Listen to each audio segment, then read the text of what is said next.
This is what happens in all languages, and we don't even realize that. It's interesting, right here, pa, fa, okay? So my two youngest boys, twin boys, so they're learning how to speak, and I say, Rory, put the shoe on your foot. Foot. It's a dental labial. Foot. Foot. This is what he says. I put my shoe on my put. Put. He can't quite make that fricative sound just yet, but eventually he'll get there. We see and hear this all the time when we speak. We're just not cognizant of it. We're not paying attention to it. It's like hermeneutics. Someone says, is someone just making up the rules? We practice hermeneutics every single day of our life when we communicate. Right? It's just, it's not something that is new to us, really. It's just now we're just going to point these things out to us. And so we look back at Sanskrit and we come to understand the Greek alphabet in a similar way, and so we teach it based on that comparison, if you will. Classical Sanskrit then is the outgrowth of Vedic, and then we go back to that, and we use it in so many different ways, but these are all the different forms that came out of that, out of the Vedic and the Sanskrit. We have Prakrit, Pali, Hindi, and modern Gypsy all came from Sanskrit. All related, all family, if you will. Iranian, we have Avestan, which was formerly called Zend, based on a misunderstanding. Old Persian, which is known from the cuneiform inscriptions mainly of Darius I and Xerxes. We have Armenian, which was misplaced in the family tree, but we've got that relative figured out now. Albanian, Greek. Greek, there were several dialects that existed within the history of the language. And these are several that existed during the time, and they were all going to be united under the one Attic, but Ionian was the basis for Attic. But when Alexander unites all of these people, then you have these different dialects that are coming together. There's changes that happen with the words.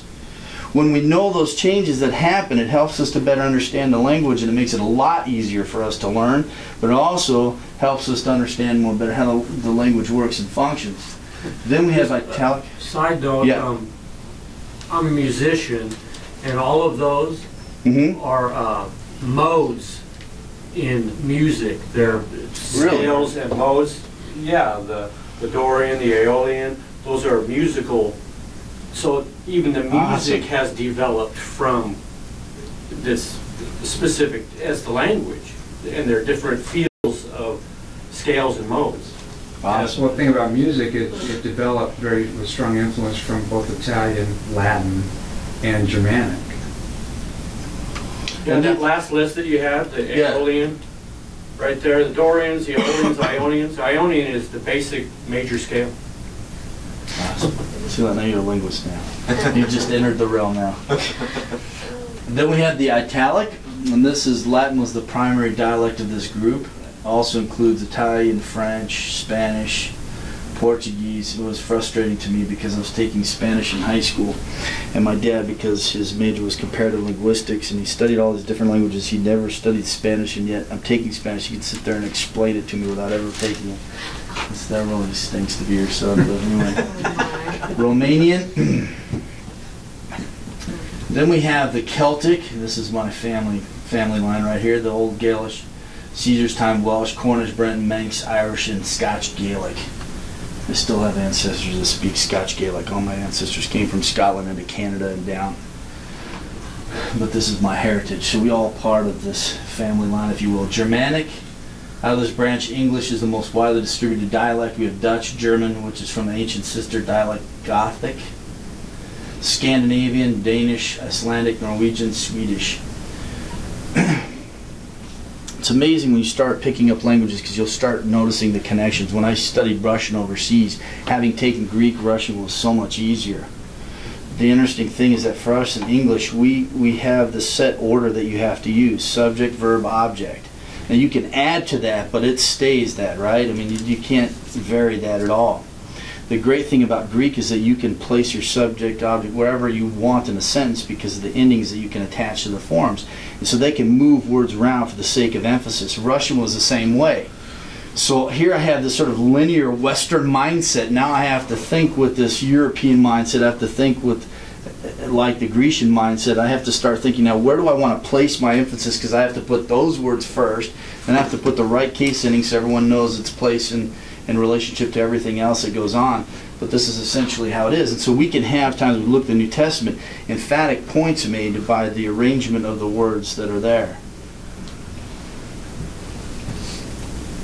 Then we have Balto and Slavonic, the Slavonic grouping, Old Bulgarian, Russian, Serbo-Croatian, Slovenian, Bohemian, Polish, and Slavonic, Baltic grouping, Old Prussian, Letic, and Lithuanian. So all these are a part of the family tree. All of these are Indo-European languages. And they're all interconnected to each other. The distinct periods of history in the Greek language, I normally do a more extensive layout of this one, but we'll just leave it. The pre-Homeric period up to about 1000 BC. We have the classical period, the age of dialects, 1000 BC to 330 BC. This is what's amazing to me about Luke's gospel. Okay, and I have this work that I did exegetical work on, and so maybe I'll give it out in class sometime. The first 4 verses, man. The first 4 verses are amazing because Luke is going to draw on the classical period in several of the terms he's going to use there. They're archaic, but they're not antiquated. He'll draw from this classical period in their literary terms. And so that if someone is reading that in Greek, that preface to his gospel, and they read it in Greek, they understand he is putting himself on the same level as historians, classical writers, those who are the lead, if you will. And they would understand that he is writing a historical narrative. That's why in the first few chapters you have these historical references in the days of Herod the Great, right? Chapter 2, verse 1. And we have chapter 3, right? And the coming of John the Baptist and the baptism of Jesus. And so when they would read it, they would see that the amazing thing about Luke's gospel is that when he gets to chapter 1, verse 5, it becomes very Semitic. And it runs all the way through the rest of chapter 2. And then from there, it's just beautiful Greek. What's amazing about those first 2 chapters, and I truly believe this, that it was Mary who compiled the information those early years of Jesus' life. We have references there that she pondered these things, she treasured them in her heart. She would then pass them on to the apostles, who were the eyewitnesses and servants of the word. Then Luke received them from them, and he used them as a part of his gospel narrative. But they have a very Semitic base to them, those first 2 chapters. And when I walk through my exegetical digest, I explain how these different elements of grammar that are used are from that influence. But Luke will draw from this period, and he's making a significant point. We don't see that in English. But they sure saw it when they read it in the Greek, and they understood what he was saying by that. And then we have the Koine period, 330 BC to AD 330. This was not by accident, really, that the language became so popularized. I mean, it was all of God's design. Alexander the Great is going to come. He's going to conquer the world, essentially. He's going to Grecianize the world. He's going to take over everything. And so basically there are several influences that brought about this universal Greek in this period, but it became the common language. This was what was freely understood throughout the empire. Rome, Alexandria, Jerusalem, Athens. If ever that there was someone who wanted to write a change of law and pass it through the Roman Empire, they would write it in Greek. Julius Caesar, you have Marcus Aurelius wrote his meditations in Greek. I mean, it was the common language of everybody during this time, but it was all the result of Alexander the Great. But some of the reasons for its spread, first, the extensive colonization. The Greek people were very aggressive. They wanted to plant their flag everywhere. And this was Alexander's idea to do this. They learned ocean going, which is fascinating. They take the alphabet Phoenicians, they learn the sea from the Phoenicians, and then they come and destroy the Phoenicians. It resulted in colonization nearly the shores of the Mediterranean all over the world. They planted their colonies. The close political and commercial relationships between individual Greek tribes.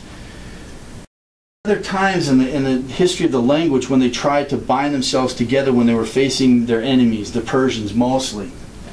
And they would bring this cohesion, and it would have an influence even on language, because you're going to fight together, you got to be able to communicate to each other. And so there were changes that happened during those times, but it wasn't solidified until the coming of Alexander the Great. Alexander comes into conquest. The climactic point emerging process of the Greek language was reached during Alexander the Great's conquest from 334 BC to 320 BC. He started at the age of 19. It's pretty amazing. The bringing together of representatives of every tribe to form an army was the catalyst that formed this common tongue. And then wherever they went, they spread everything. And it's interesting because even after he died, his empire was fractioned off between his main leaders. And you had the 2 primary ones, Ptolemies and Seleucids. And they were both about the same thing, Grecianize everyone. The Seleucids, their influence was so impacted that they have the black hats, you know, that the Jews would wear. It came from the god Hermes. But they so impacted the area and so Grecianized everywhere, and they planted their deities all over the place, but that was the influence of the people. But this is Alexander that comes out of here. He comes across Hellespont. He is going to start his campaign. He's going to come all the way down here to Egypt, and this is the entirety of his conquests in his lifetime. I mean, it was a meteoric rise, and then he was gone. God used him to do what he wanted to do. But then all of a sudden the Romans come along. After he spread the Grecian culture and the language everywhere, the Romans come along, and they're going to solidify this entire area, and they're going to unite it together under one common political reign, if you will. So essentially, when we read the New Testament, we realize that those who lived during that time were under the influence of they were ruled by the Greek culture, but they were also ruled by the politics of Rome all at the same time. But this was all of God's design, right? So then he gets this guy, Apostle Paul, right? And he calls Paul, and he's going to send him all over the Roman Empire. As a Roman citizen, could travel anywhere freely, and he's going to take this language all over the place and communicate the grace of God to everybody. But all that just by God's design. It's amazing to me when you look at the development of language, just the things that we'll learn in the Greek class, the prepositions that have come and gone in the history of the language, that God would bring him to a point to make these truths known to us. And there's so much theology in prepositions. There really is. I remember Stott wrote a book on theology and prepositions, and he did it just doing several prepositions. And we find in the New Testament, he just talked about the different theological truths that come out of them. But so much of that, and just God's sovereign leading and control of everything that happens. So I think it's just amazing. We stop at Christmas time and reflect on the birth of Christ. God moved entire nations to make it happen, to prepare the time for the coming of Christ, right? Absolutely amazing. And then we have the Byzantine and medieval period from AD 330 to 1453. This is when it transformed Greek, the Byzantine Greek, into, this was the time of Constantine, but it became the ecclesiastical Greek. But the language kept going on. But we had the empire that split between the East and the West. Latin was used in the West, Rome, and the Greek, East, Constantinople. And